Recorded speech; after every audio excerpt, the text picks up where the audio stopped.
I'm Sarah Russell. I'm JQ Walker. I'm Hind, and we are the Neurodivergent Report, a research-based podcast by and for neurodivergent brains. In each episode, we'll explore topics relating to neurodiversity and coping strategies by reviewing the literature and discussing current topics. We will also have interview episodes where we sit down with experts in the field and listeners like you, with the hope that together we can all learn to heal in community. However you are able to engage, thank you for being here. Who are you and what do you do in the world for work? So, hi everyone on the Neurodivergent Report audience. My name is Jonathan Katz-Ouziel. I am an independent accessibility consultant. I joke that it's like being a professional autistic person, but I actually don't do quite as much with autism as I do with some other disabilities. So in my current role, I have a company called Opossum House Accessibility, but it's really just Jonathan as a company. Is I provide technical accessibility support to public and private organizations. And this is both in digital accessibility and physical accessibility. So digital accessibility, helping folks make their tools or services that they offer online usable by people with disabilities who may be using something like a screen reader, which is a software that reads things aloud for folks who are blind or low vision, or folks who need that reading support. I also do a lot of work now on physical accessibility, which goes beyond wheelchair ramps. So for example, a lot if my background has been in bathrooms.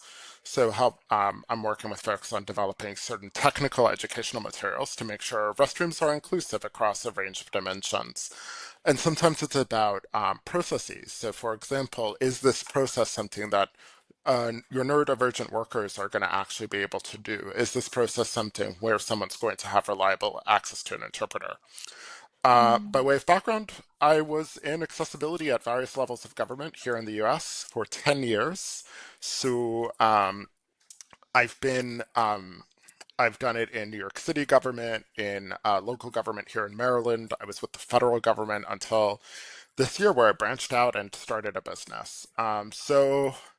Yeah, and in my spare time, I cook a lot. I have a food blog, so I can tell you some random things about cooking. Which is actually the connection. We were connected to Jonathan through Jad, who are mutual food blogger friends. So crazy just loops. I just wanted to throw that in there because Jad was also on episode like 10 or something like that. So if you want to go back and listen, we're friends. And Sorry for interrupting. You were gonna tell us like weird food facts. So so something I brought up with Sarah the first time we were chatting is I was talking a little bit about food. We were talking about food aversions. I have slightly unusual aversions in that most of my aversions are to certain highly processed foods because I can't touch them. The Cheetos are terrifying. Marshmallows, I won't eat anything that's touched a marshmallow. But one of the most common ones is squash and eggplant textures. And what a lot of people don't realize is that eggplants are actually more closely related genetically to blueberries than they are to pumpkins or butternut squash. So I did check this, and they are eggplants and blueberries are both asterids, which is a subspecies of flowering plants. Now, all three of them are flowering plants, but the last common ancestor of squash and eggplant was before the last common ancestor of blueberries and eggplants. And eggplants are considered by some to be botanically a berry, which blows my mind. So, it does. Yeah, it's so wild. I think in an age where getting excited is not cool and people are just worried about being cringe, I enjoy seeing pure excitement. So Same. thank you. I think you're in the embodiment of that. I love that. Thank you. I mean, the world is, despite the fact that the world is a hot mess right now, there's also so much exciting stuff in the world. And I've just chosen to lean into the cringe. I can't watch cringe humor anymore or cringe TV anymore because I am cringe. I am the embodiment of cringe and I enjoy that. But also Moderation, huh? things are exciting and what Yeah. has given me hope about Gen Z compared to me, I'm a millennial, is I do feel like excitement is coming back. Hope so. Which Yeah. is yeah, which was awesome. Also, I'm watching Sarah do her loom knitting, and I do loom knitting sometimes as well. But Sarah seems to be way more skilled at it because, Oh, like, she's yeah. I Mhm. always drop at least one stitch if I'm doing it while talking, and then I have to like hook it back on, hook it over. No, we have a Huh. friend that it's like it always says if Sarah's doing her knitting, I know she's paying attention. Like I know she's concentrating and she's in her element and she's really good at it. She got me interested in it. I'm halfway through a scarf, but I haven't finished it yet. But it's really good. It's really good Well, for the, you'll The, finish for the it by mind, the time it snows in Kuwait. So which it never does. you can, Which it I never mean, that's a good ADHD goal to set then. It's it's So realistic. if it starts snowing in Kuwait, y'all need to get your like doomsday, Get your affairs in whatever. order. Like Start praying. yes, yeah, start the praying. the or I've never been to any of the Gulf countries, but I've been a place that's similarly hot, which is Las Vegas, Nevada, and sometimes the air It is. conditioning is on so much that I am cold. I am a cold. I like cold, but I am cold in some of the Vegas air conditioning. So it might be useful for some of the indoor weather that can occur in hot climates. Yeah, yeah, yeah. Yeah, that's so true. Like I'm right now at a well, we use Celsius, so 18 Celsius, which I don't know how much Fahrenheit is that. We usually learned how to convert this, but it's too late for me right That now to do that. It's actually in But the yeah, sounds quite pleasant. it's in the mid it is. 60s, which is nice. Yeah. Yeah, like, and yeah, it's very, our Very similar to here. AC has to be on all the time. And we go from one air conditioned place to another, and it's really cold. And sometimes it's too cold, but I like to be cold and have a blanket on than it being hot and using a fan. There's If that makes sense. Yes. that makes sense, and I like to just be cold generally. So it's maybe, and I think it's a neurodivergent thing. So the spiciest part of my autism, I like to say, is the sensory things. I'm pretty heat sensitive and comically light Okay. sensitive. So I lived in England for a chunk of time, and my favorite part of England was that it was cold and gray, and you didn't see the sun because it was awesome. And I remember one of my closest friends from my time in England is originally from Saudi Arabia, and he was miserable because he's like, "Where's the sun? Why is it only 17 Celsius?" And I'm like, "This is great. This is ideal. I love it." And the other thing is I when I'm in super romanticize hot my life. weather, my OCD is like It's goes just, all yeah, haywire because yeah, I'm yeah. not able to regulate the autistic side, and yeah, it's all wild. Super Speaking of interesting. which, actually, can you Yeah. share a bit about your childhood and your diagnosis journey? Because we talked about Sure. a little bit of autism, a little bit OCD here and there. So can you tell us more? So yeah, so I was diagnosed. I had a check-in with my mom about this when I was 3. So I was very lucky to, grow up with two professional parents in the Northeast US. So access to resources, that very grateful for that. So I was diagnosed as autistic when I was 3. And my parents, this was the 90s. I'm 34 now. This was the 90s, and I realize in retrospect this was very brave of my parents because the 90s was the peak of Jenny McCarthy, pardon my language, bullshit.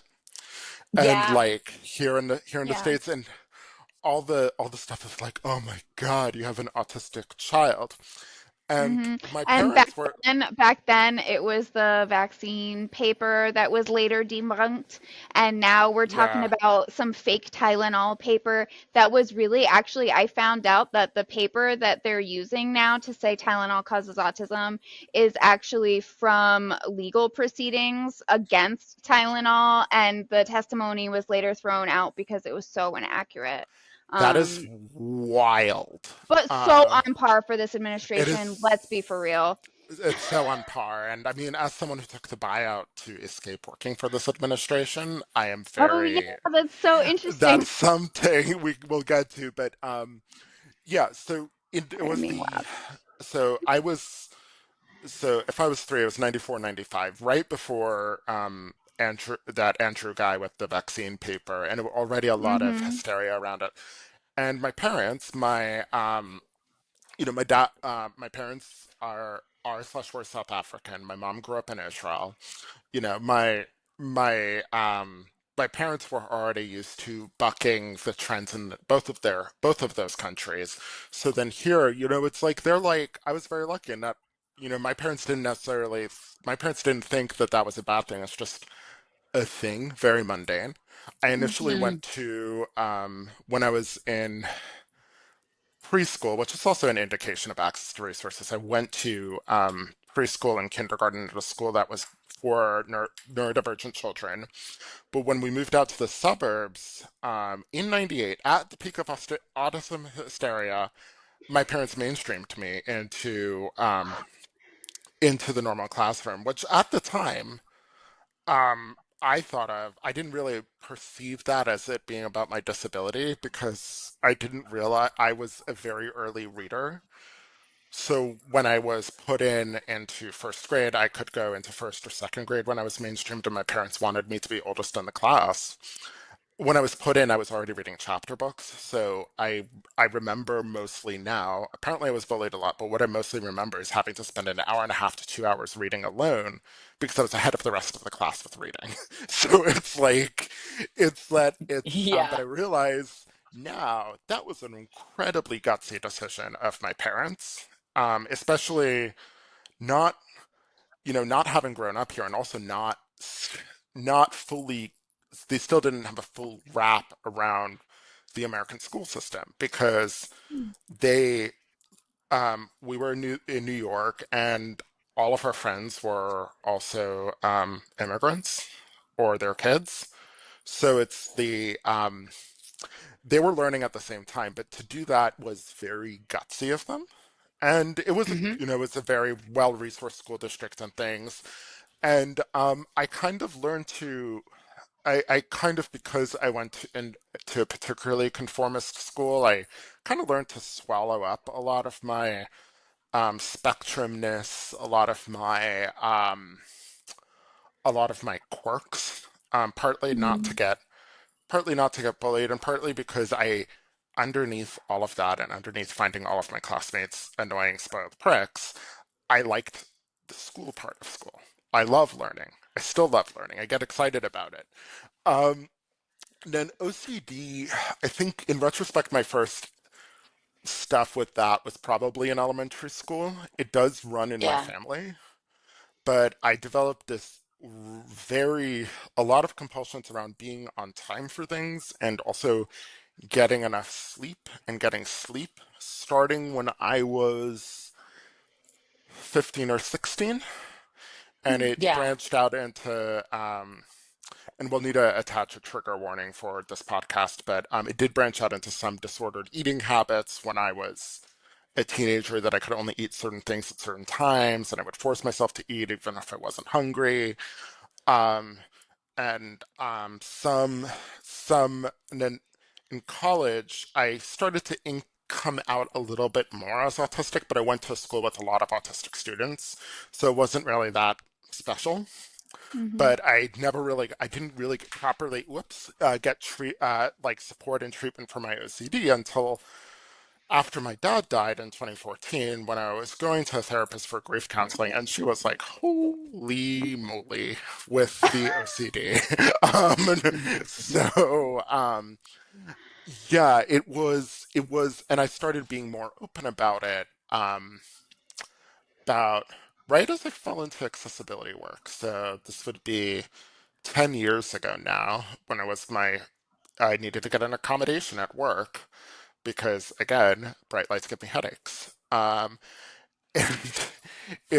Yeah. that was the diagnostic journey. But at the same time, like, yeah, it's sure there are all the quote unquote hard moments, but at the end of the day, I had access to a diagnosis when I was a kid. I had access to resources and support, including therapy when I was first having anxiety when I was in school, and had very, very supportive parents who always were very eager for me and my sister to be who who we were, Mm. and to also not we're not particularly interested in us being quote unquote typical kids who wanted us to really give us a lot of latitude in how we did things. And I mean, the result of that is, we're both very domestic.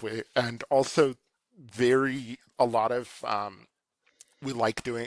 I like doing chores and these kind of things because I was given the independence to kind of learn that. And I Mhm. remember, and it's, yeah. And so that's the journey. I think we also had other friends, family friends with autistic kids, and my uncle, who is a physicist, was probably autistic. So a lot of these things, I think, also my parents just saw it as a different type of expected rather than, There were you other know, examples of it rather than just being a totally brand new thing, which yeah, is really special. You answered a lot of my questions through your explanation because one of those, or actually even comments, because one of the things I wanted to say was you're one of the few early diagnosis people that I've met. I can see how well adjusted you are, knock on wood. Um, and you just explained how different that is.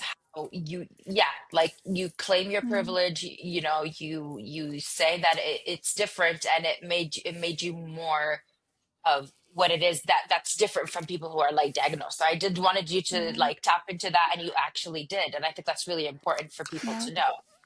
and I think Because it's at the end also of the day, that's what we want people to, well, that's what we want, like people who be well adjusted, accepting of themselves with early intervention and acceptance. Mhm. Yeah, sorry, I Learning the interrupted both supports of and the you. coping strategies that they need to do the things. I mean, and, I have in my notes here that you said you have weird autism last time because you love being around people, you love going into crowds, like you're a very sensory seeking person, and that's not the stereotypical autistic profile um, that we think of.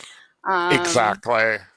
and I Yeah, wonder how much of that is the support that you received all the different and periods of your life. I wonder too because it's like,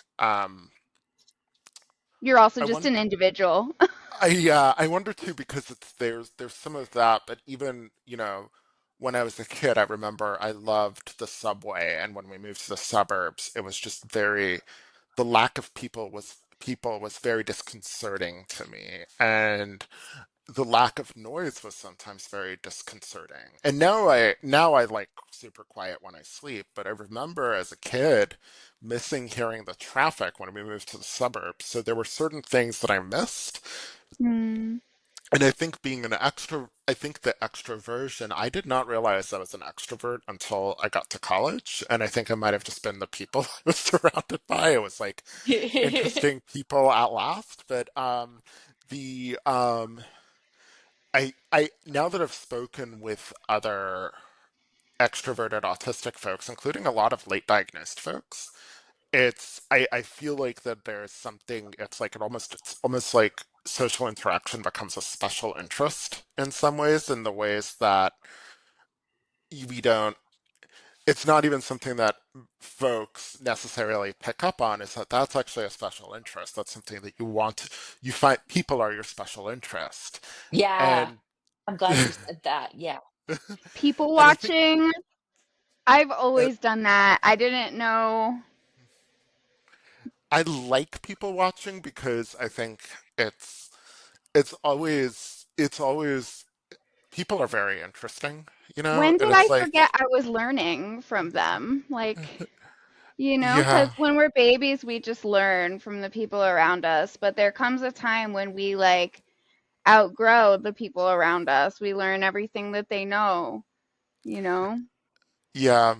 And I think it's also this is something also with where when I've spoken with late diagnosed folks, I oftentimes am not sure how much practical advice I can give Mm, because it's the a lot of times for folks with late diagnosis, what I see is that it's also helping them understand certain things that are oftentimes also experiences that are just also different from my own experience of autism. And I want Mm, to honor that. And I'm not I don't always feel like I can like give good mm, advice because it's like so much of my own autistic experience has been like, yes, I can have issues with social stuff. Yes, I can have issues, especially with sensory stuff. But a lot of those learning mechanisms were either um, as a kid or driven by the fact that I'm also extroverted. So I had this mm, motivation to to navigate it in a different way where if you're an introvert, there's that additional like almost like it's you're not just having to like work with the autism in there, it's also the introversion. And that that's not yeah. necessarily that's not something that necessarily is a good idea to adjust, and you shouldn't necessarily force oneself to be extroverted if you're not that. So it's like I'm like Yeah. always like with late diagnosed friends, I'm just like I'm just, I'm happy to listen. I'm happy to be there. But advice, Yeah. I'm like, ah! Yeah. It's a completely different experience. Yeah. Yeah. Speaking yeah. of interactions of things, I was wondering, and it's written in the outline, but I think it's a really interesting question also. That's why I'm going to ask it. How does your OCD interact with your autism? So it's interesting because it took me until a couple of years ago to realize this, is that, if I was to redo life all over again, I'd definitely come back. I'd definitely do the autism again. Being autistic is pretty fun. Um, and also I can't imagine not being autistic, but I wouldn't necessarily want the OCD. The OCD has been Yeah. tricky a lot of the times, and I've needed mental health support for many years, medications, Mm, a lot of different therapy, support from family and friends, which I've been very grateful to have. Um, but one thing that a lot of folks in the OCD community talk about, and keep in mind that this is a community that's about 25% autistic. I think the last statistic I saw is 25% of people with OCD are autistic, and I think the majority have another neurodivergence. Tourette's and OCD almost always occur together. Yeah. Um, so it's, and one thing that's often talked is like you learn stuff from the OCD. So having a fixation on time and sleep has probably fortunately or unfortunately given me a lot of executive function skills in terms of particularly planning things. So Yeah. it's given me a way where I can do certain executive function tasks in an autistic friendly way. But unfortunately, it started out of having OCD, and like coming from compulsions, but now it's turned into, so for example, um, I've done this my whole career, is that the day before a given workday, I make a to-do list for what I want to make sure gets done on that day. mhm, For example, and sometimes I'll just write down if there's a big task. I'm doing some work later today because even though it's Sunday when we're recording this for everyone on the 28th of September 2025. This Wednesday night and Thursday is Yom Kippur. I will be at synagogue. I will be praying and teaching a session about exemptions to fasting and thinking about communal sins like the genocide in Gaza, and being and poking people about that. But that also means I need to work today. So I have on my list, coming back from politics to the list, is you know, recording the Neurodivergent Report podcast, but I need to review some edits that a neurodivergent collaborator of mine gave to a presentation that I'm giving to her class at Ohio State in a few weeks. Um, and it started because I was like, oh, I want to make sure that I'm on time for everything and that I'm not ever missing a night of sleep. And now, thankfully, I've managed to divorce it from that, but it's given me sort of tricks where it's like I now have a ritual because I'm autistic. I've got to have Yeah. my rituals. I've got to have my systems. I like my repeats. Um, that it's like my autistic way of doing executive function. I think the other way that they intersect a lot is that realizing that autism can be in some ways a support system in and of itself for dealing with mental health. Because something that I've realized is like my OCD goes way more intense when I am not taking care of my sensory needs, which for me are very much um, light and heat. I'm beginning to get more sensitive to noise, which I wasn't Mhm. always. Um, and so when I was working in person in offices, oftentimes my OCD was going pretty haywire. And it took me until maybe last year to realize, like, oh, wow, it's all of the spoons that I would normally have to deal with the OCD are going towards not having an autistic meltdown, which oftentimes leads to the migraine to end all migraines for me. um, so Yeah. it's these Unexpressed things, emotion, yeah, unexpressed doing emotion, something. Oh my yeah. gosh.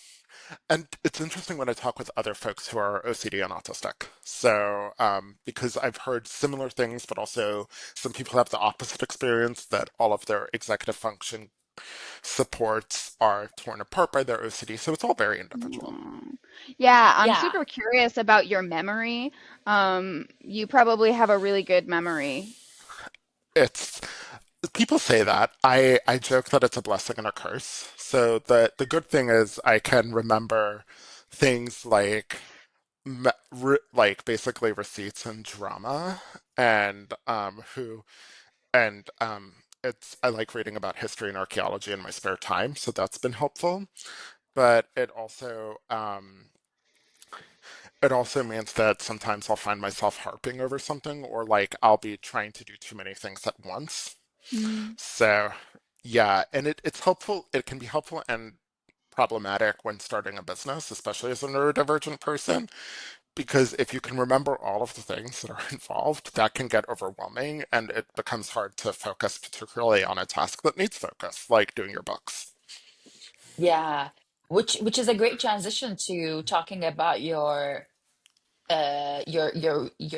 company, your accessibility Talking about your consultant. business a little bit more. Sure. Yeah. So I started this business this year, although I started the planning for it before the election last year. So by way of background, I worked for several years in New York City government, initially as basically a writer, but I built out an accessibility portion to my job because I got there in my first month. I was like, wow, none of this stuff's accessible. We were an underfunded government agency, so it became part of my job. And I was lucky my boss's boss were into it. Um, I fell in love with accessibility. I went back to school here at the University of Maryland, focusing on aging and disability. So my two research areas that I did a lot of work on were accessible public restrooms, and I worked with another disabled student, Aditya Malapalli. Hey, Aditya, if you're listening to this, the Yeah. in who's now doing a lot of great work in Eastern Maryland. And we were working with the university on getting better public restrooms that met not just disability needs and gender needs, but also bringing in things like religious needs for Muslim students who needed to do ablutions, or students who were caretakers for small children. And then my other research was on support for people living with dementia. And I did a lot of work on that with the American Planning Association. And then I worked at the Department of Labor for 4 years in the Office of Disability Employment Policy. So if any of the listeners have used resources from EARN or JAN, Job Accommodation Network, Employer Assistance and Resource Network, this is the office at Labor that continues to fund those. I was working with the EARN on tools, including tools on hiring and supporting neurodivergent workers, along with my colleague and still friend Scott Michael Robertson, who is the co-founder of the Autistic Self-Advocacy Network. And then working with a lot of other folks on support for small businesses, because I'd worked in New York City Small Business Services Office.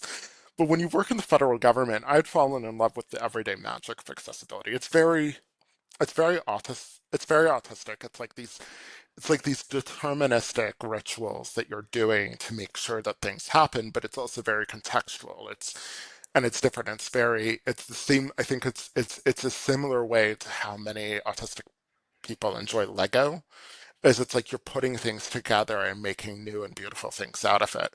And when you work in a federal government job, you're often telling other people what to do, but you're not actually getting to work on that as much yourself. So starting before the election, I knew that as soon as my boss, who's amazing, hey Lou, I'm going to be sending this to Lou after when it's out. I Yes, knew please I do. wanted to, I knew I wanted to, I knew I was going to need to think of something else. So I started sketching out a business plan. I knew other independent accessibility consultants. Um, and then the election happened. And I was like, oh boy, this is going to get spicy. So I started applying for jobs, started interviewing. None of these jobs were as interesting as starting my own business. Um, as soon as the administration change happened, things started getting very wild and messy. And I was already having conflicting feelings about working for the government, um, both because of stuff happening here.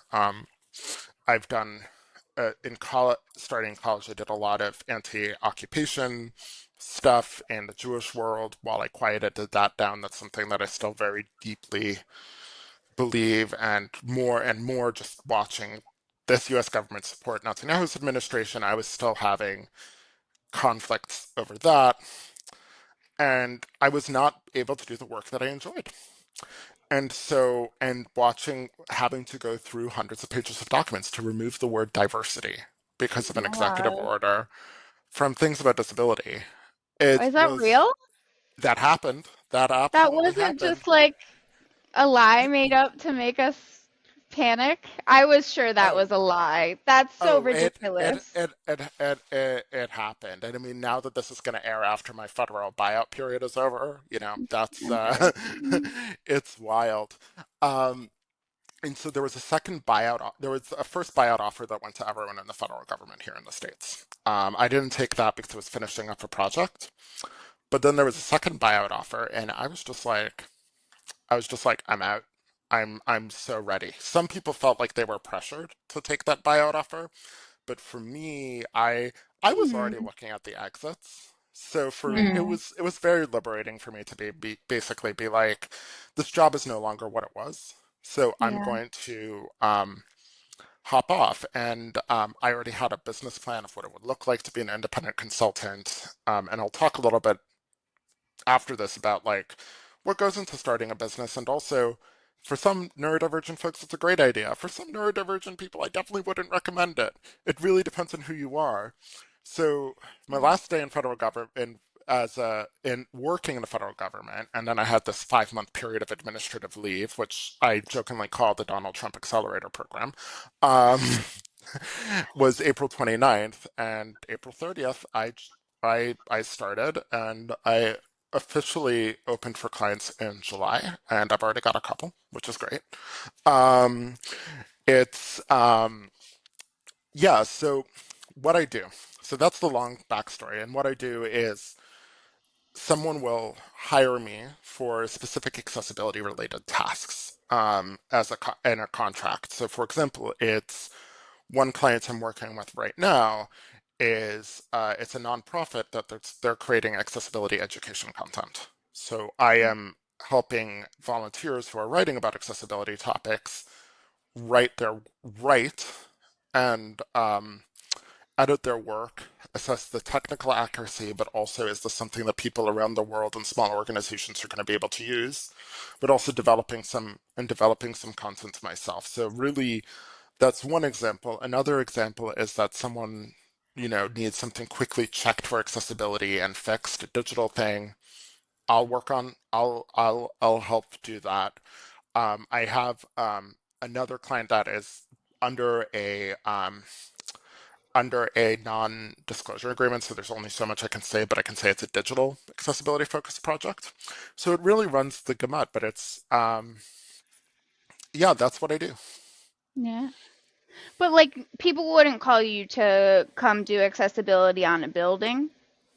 They could for an audit. It hasn't happened as much yet because usually that's something that's folded in with an architect. But doing an inspection, now I should not be Really let near interesting. Thank you. any power.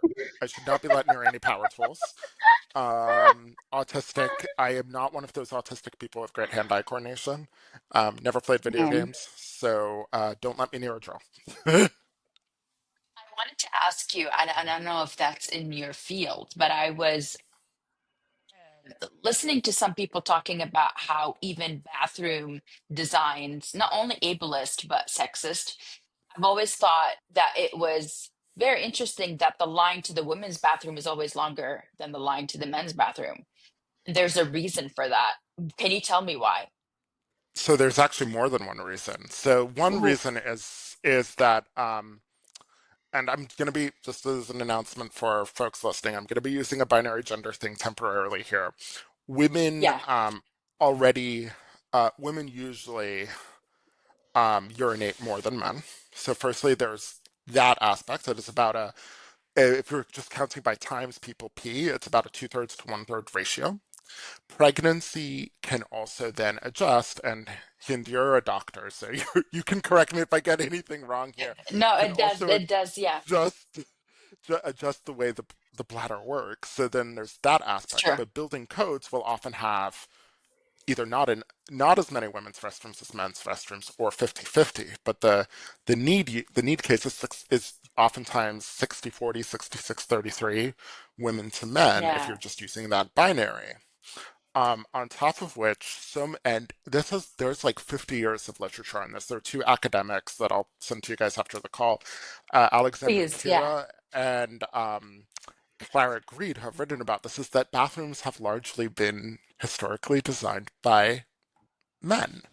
And Men. so, Da, you da, have da. things, yeah, you have things where, for example, it's like, okay, if the sink is in a separate compartment from the toilet, someone who needs to change a menstrual pad, for example, because menstruation is one of the three key functions of elimination, along with urination and defecation, they're not going to be able to attend to their menstruation needs if they feel like, oh, if there's like some bleed over.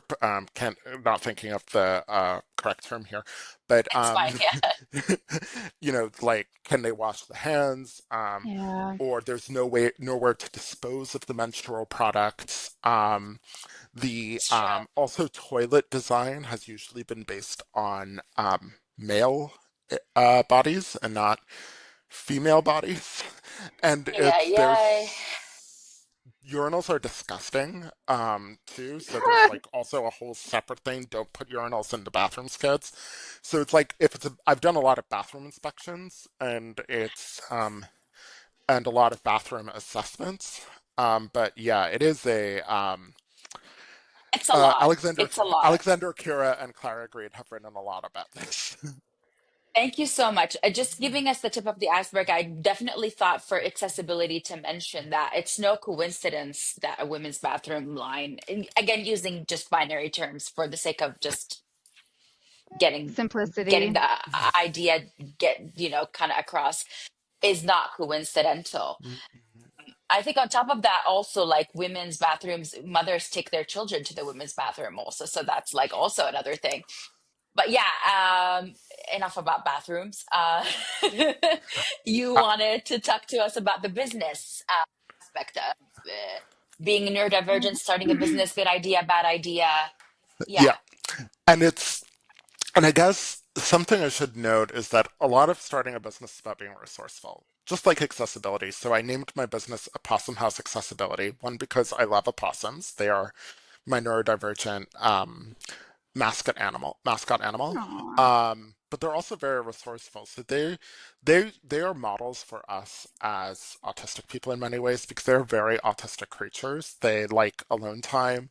They have very specific sensory needs. But what they do is they repurpose the abandoned dens of other animals and make it accessible for them, which often means filling it with leaves or twigs or trash, um, and making it cozy for them because they like enclosed, dark spaces, just like me.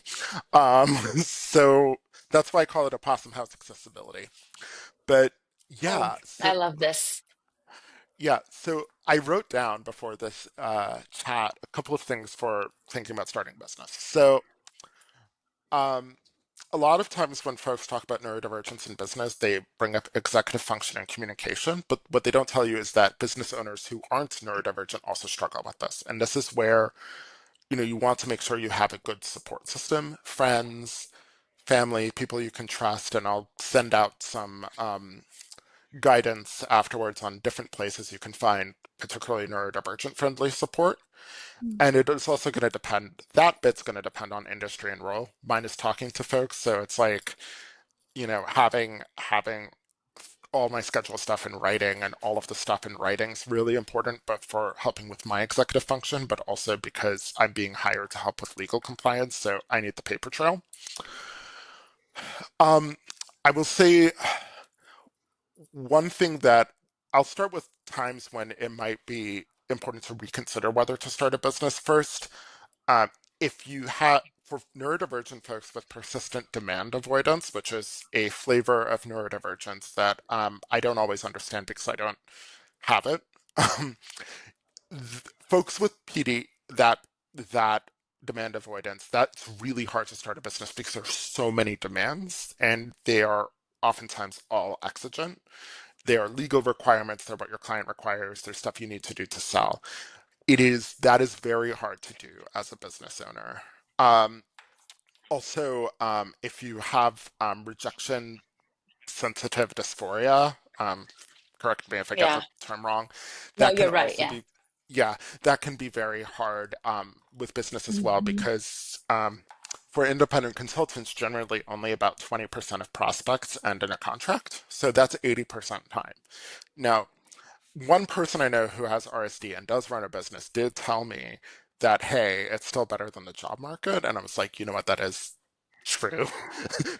but but it is a lot. You do face rejection a lot, particularly when you're starting out, because people usually are only going to be buying one thing from one service at a time. So the people I know who gave me the best advice I had for working with finances or books or taxes and making sure that all of your paperwork was in order, they all have ADHD. And I think some of it is because they're not necessarily going to put it off. It's like something that they can do while doing something else, or they have ways of dealing with that. And it's like they have the ability to switch into that between switching for things that sometimes other folks don't. Um, also, And it's like overcompensating too sometimes, I think, and a little bit of like learning from mistakes too. Anyway, that's my ADHD talking. and I think the experience most neurodivergent people have with learning from mistakes and really being pushed to do that also makes it helpful because it's like you will make mistakes as a newbie business owner. You don't necessarily always hear that. Yeah, that's true. Um, Introversion, also different. Sometimes starting a business means that you don't have to spend as much spoons on people. Sometimes it's that. So it's going to be very dependent. But I think particularly if it's a special interest, accessibility is one of mine. That's very helpful. Um, Mm. and there are a lot of really great examples of successful of businesses that are successful by various different metrics, Yeah. uh, which is also very situation dependent. That's where someone basically managed to make their special interest their full-time job. When you were saying the avoiding tasks, it reminded me of, so I spent a huge chunk of time post-graduation passing the United States medical licensing exams, or the USMLEs. And things that you have to do before that is register, and they have to make sure that they talk to the dean of your university and stuff. And one of them also is asking for if you need accessibility and if you need extra time for the exam. I didn't tick that because I have ADHD. I didn't do that because there was so much paperwork.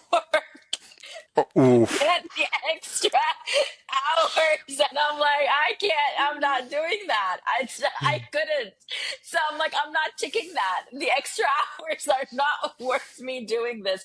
So the executive function part of what you just really hit home when you mentioned that. I was like, yeah, I don't think.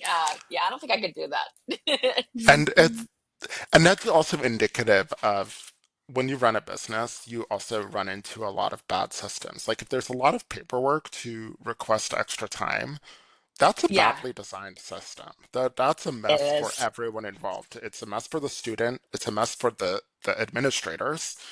It's a Yeah. mess for the person having to run that system. It's like It's like, have it's you met any person with ADHD? You clearly haven't. That's not gonna it, work. Yeah, yeah, exactly. And this is where, and there are a couple of different support systems to help neurodivergent folks starting businesses. I'll send a few, but if you're in, for folks in the United States, the National Disability Institute has a small business hub with lots of custom resources for disabled folks starting businesses. Mm. There's a DOBE program by Disability and for disabled owned business enterprises around the world. That's preferential contracting for disabled business owners. In the US, we have small business development centers, which are funded by the federal government and by states, and it's basically free business advice. I've worked as I was developing my business plan with the Maryland Small Business Development Center. I live here in Maryland. Um, and there's in Florida, someone just started a Florida Neurodiversity Chamber of Commerce, which I definitely need to look more into. Uh, Wow. Um, and it's also, and then also, oftentimes local universities have centers that support new business owners. So, I know that is something I've seen in other countries. So if there are any Canadian listeners, a lot of times local universities have that support network, and provincial governments have that support network. If there are any listeners in Brazil, Brazil has actually also has a system apparently similar to the Small Business Development Center system, but every business owner, neurodivergent or neurotypical, needs support, and oftentimes that executive function aspect is where support really comes in because it's executive function crashing into oftentimes very complicated, messy systems. Registering a business, for example, is very tricky in many states. Getting a business bank account, taxes, taxes, The worst. taxes are Yeah. hard. And here in the US, it's 50 states each with a different taxation system. yeah, Anything in the legal system, like if you ever have to go to court, like, oh, that's complicated. I was being interviewed for jury service. It was my first time ever being called, and the first thing they asked me was like, "What do you think of our justice system? Do you think it's fair?" And I was just like, "That's a complicated question. That's not a yes or no question." Um, yeah, yeah, I mean, it's really complicated. Like all of the systems are complicated, and it almost feels like it's for a reason to like keep people locked out. But anyway, yeah, whatever. Let's move on because I haven't really gotten to hear about why you don't use AI. yeah. So I use Besides AI. the obvious reasons. It's more, Yeah, yeah. I mean, other than the obvious reasons. Yeah. Okay, yeah. So clarify. I use AI very minimally, and when I say AI, I'm really talking here about generative AI because there's lots of AI that we don't think about. So, for example, automated captions are actually a type of AI, but it's not generative AI. The technology that automated captions are based on actually goes back 20, 30 years, even more actually. Um, other types of AI that we don't think about, a lot of the software built into GPS systems and the navigation route, I was that's AI, thinking. but we don't necessarily think of that. But with generative AI, there are the obvious reasons on environmental costs and stealing people's work, but there are three reasons I really tried to avoid it. One is that I have seen in many cases, both as someone who has been supporting people as they apply for jobs. For example, if people send me friends and connections send me cover letters to review, when they've used AI to write it, it's always actually more work for me to edit it than it would have been to act for many folks to actually written it in the first place, and then had someone look over it. Because it's oftentimes it becomes very modulating. It turns it makes it drowns out the actual person that's there. And particularly for neurodivergent folks, it's hard. It's because people say, "Oh, it seems normal," but it's not necessarily normal, and it's not necessarily accurate. The second thing is what I've seen with a lot of neurodivergent folks is it gives people a false sense of capacity, and that they feel like, "Oh, hey, I'm able to do this thing or all of these things," I sending could out do a all of these million tasks today papers. because I'll just give E- it to the robot.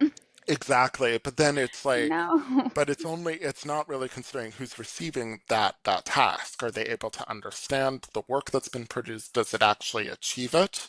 Hmm. And then it ends up becoming like you're papering over, hey, maybe you don't have the spoons to do this. Maybe you need some support to do this. And I Mm, think the third thing is that it's what I've watched is a lot of folks who use generative AI, and there's a lot of folks in accessibility world who've been trying to do this. Besides the fact that oftentimes the work quality is just not there, is that they're actually both losing key skills that they've developed, but also, and we have scientific evidence for that, but also it's pushing them away from things that they have learned that honor their neurodivergence and support their neurodivergence towards this false capacity thing of making the AI seem okay, which is not a natural thing. And it becomes very, spoons draining when I've worked with folks around, well, this is something where it's like, for example, with a cover letter, they're like, oh, but it's so tricky and it's writing, and like, yes, there's fear there, but you were able to do that before ChatGPT, and I remember sometimes from helping folks that it was they were actually decently good at it. It was hard. It was emotionally hard sometimes, but I Mm, think oftentimes it's like the spoons are just going further away.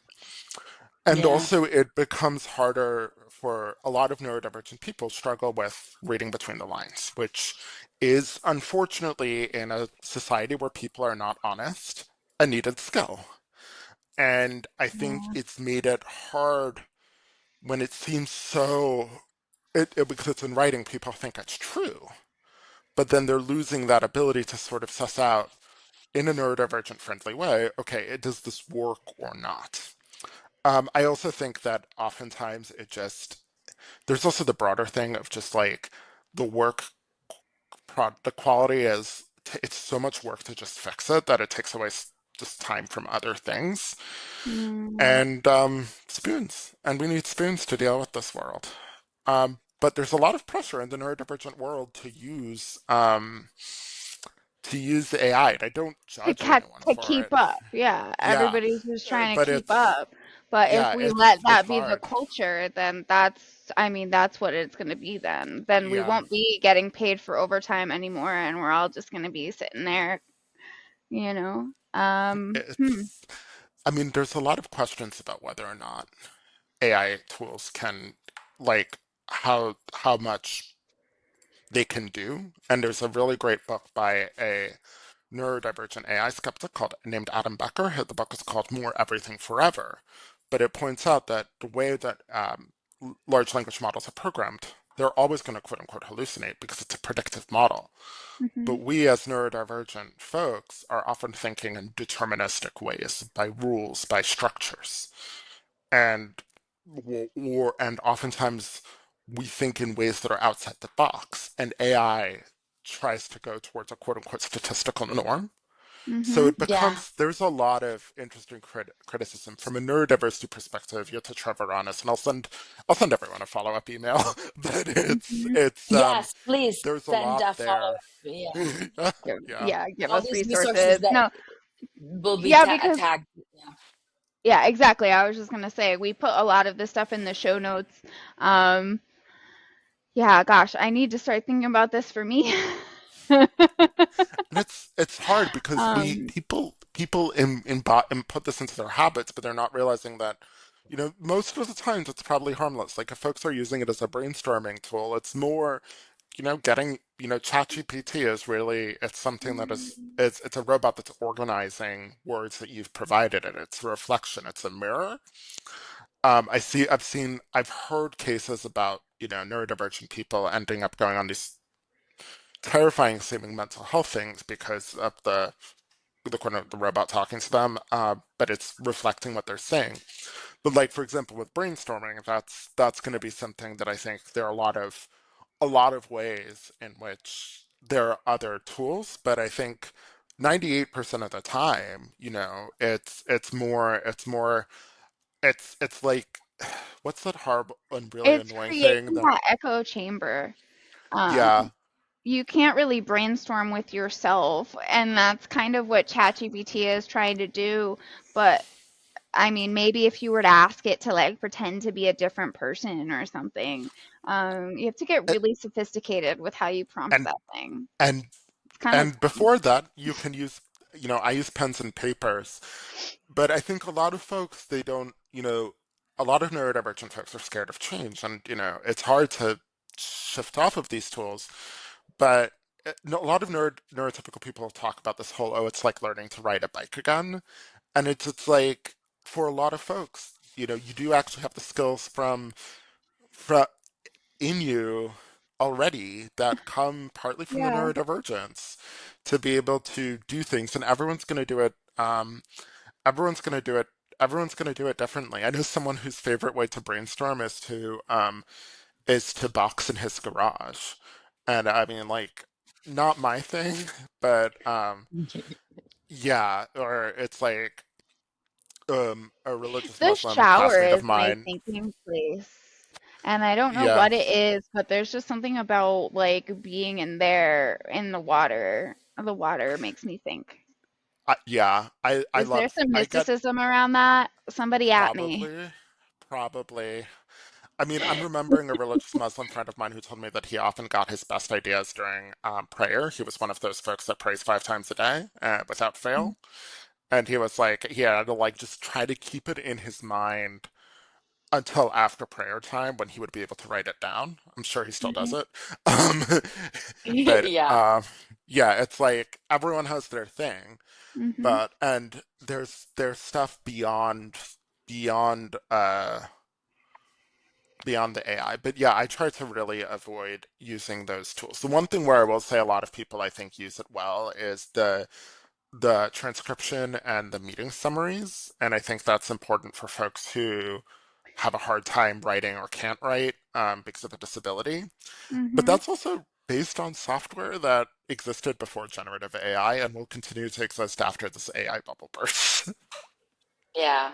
Thank you, because I definitely don't want to lose that. The meeting transcriptions are very helpful for a lot of folks, and I think the Yeah. summarizing there's a smaller sustainable AI model that's used for indigenous language restoration in some places, I believe in New Zealand. And so that meeting summary, that content summarizing thing, that's going to be doable. Even that's doable in other with other softwares. that's doable with other mechanisms. It doesn't have to be generative AI, but Hmm. there are ways to do that, and I think that is something to that we can be like, well, at least the advent of this was a good thing. Yeah. Yeah. Okay. So the last sort of subject that I want to talk about is how Wrap it up. you keep yourself calm right now. Because I know that managing sensory discomfort is like a big way that you help keep yourself regulated. How are you doing that? So when I'm in meetings or things, it'll really depend. I think some of it is building in quote unquote pillow time between meetings. Especially because even though I'm an extrovert, it's like making sure sensory things. I have to hydrate a lot. Yes. I have my stem toy. I've been playing with my wine cork this whole time. I love the feeling of wine corks. That's my favorite stem toy. So people know that every bottle of wine with a cork comes with a free stem toy. I don't drink often, but it is a great bonus of wine. Yeah. Um, with clients, it's like I'll often make sure I have something in my hand because that helps me remember. And apparently, there's some science on this too. I try to limit sensory intake, and that's one of the great things of being self-employed is I can have my office on the first floor of our townhouse, which is colder than the rest of the house, and the blinds turned, so I can avoid the sun, which is canonically ableist. Um, the Mm. and and then so that environmental control. And also I collect plush toys and I have no shame in hugging a plushie when I'm too anxious. I did a quote unquote plushie census recently because I clean all of them regularly and I have about 70 plushies. And so it's like that's been very helpful. And also being very intentional about doing things that I enjoy and leaning into my special interests because I think a lot of times with business, there's a lot of pressure to go all in. What a lot of folks don't realize is that that's sometimes coming from other neurodivergent people who are like, I love my special interests. I think you should dive into it too. And it's like, no, we need rest time to restore ourselves. So for Yeah. me, I love cooking. I read a lot of books. Um, I'm usually reading about 4 or 5 books at one time. So some of them are about my special interests. I could do a whole thing about being interested in pre-Columbian archaeology of the Americas, which is fascinating stuff. But I'm also reading novels, and I try to do that to also, I speak Spanish and French, so just keeping up my languages and spending time with my husband and going on nice walks. Um, but it's like really building in that sort of especially special interest time. And Mhm. especially because cooking is one of my special interests. It's like,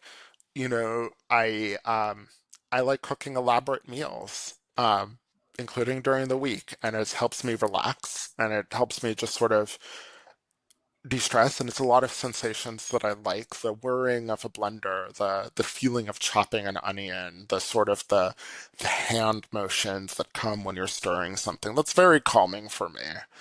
Um, and it's important to leave room for those other special interests, even as you're starting a business in one of them. Hmm. That's true, Thank you because so if we just much. do one thing all the time, then we get burnt out from that thing and we feel like we're not really doing anything. Um, Yeah, yeah, it's Oh, tricky. variety is super important. Um, yeah. Jonathan, you are an amazing person. Oh, thanks. So much fun talking to you. Can people reach you? So the best way to do it Plug your business. Yeah. is through my business, Opossum House Accessibility, opossumhouseaccessibility.com. I also have my food blog, flavorsofdiaspora.com.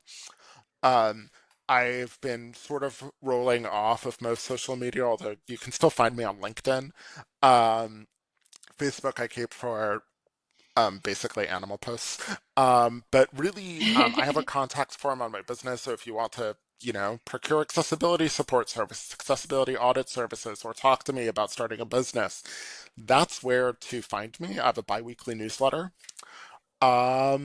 Yeah, that's where that is where I am most easily reachable. And yes, I work with clients across North America. So if you are in the United States or Canada, feel free to reach out if you think you or your organization might want to hire me in my services, or if you know someone that would. Um, so yeah, feel free to reach out. Thanks for being here. If you want to connect with the Neurodivergent Report, you can find us at ND Report Pod on Instagram, Threads, TikTok, YouTube, Blue Sky, Substack, etc. If you're looking to support the show, the best thing you can do is subscribe and leave us a 5-star review. Please do that. And hey, if you want to check out more about us, visit our website at ndreportpod.com. And you can also go there if you want to be a guest contributor on the show. Until next time, be well, do good. Bye.